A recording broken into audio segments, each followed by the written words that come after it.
Mas maputi naman. Parang gusto ko yung ash. Yung ash. Pero hindi pa... Which one?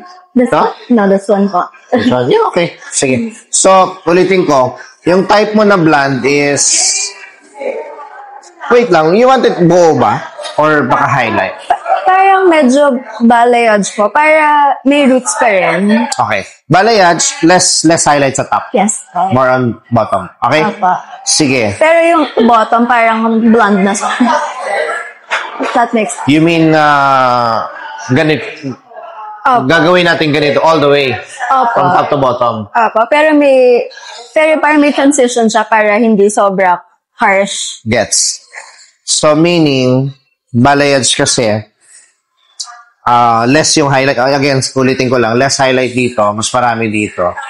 So, basically, pero you wanted the ends na like this, na may mga dark, or gusto mo puro blanda? Okay. Tapos may money piece sa front. Tapos meron dito? Yeah. Okay. So, full balayage tayo. Okay. Meaning, konti dito, marami tayo dito sa baba. Okay. Tapos, ito, okay sa ito.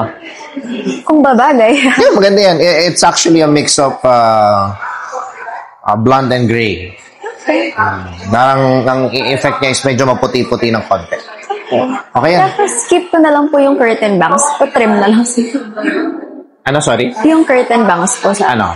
Kikip ko pa rin. Okay. Hindi natin galawin.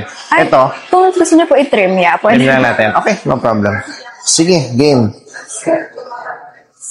Saan ba to? Sa ibang bansa ba to pinagawa? Ay, hindi po sa ibang salon. Okay.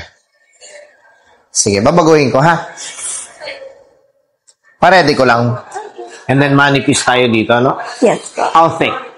Okay na to? This is the standard. Siguro ganyan na lang po. Ayan lang. Okay.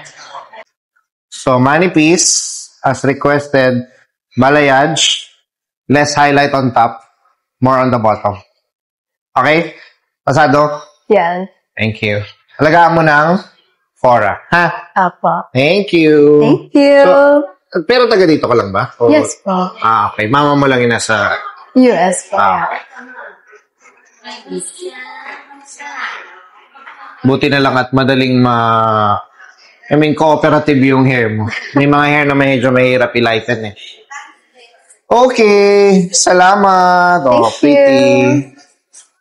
Thank you. Ingat. Thank you. Thank you.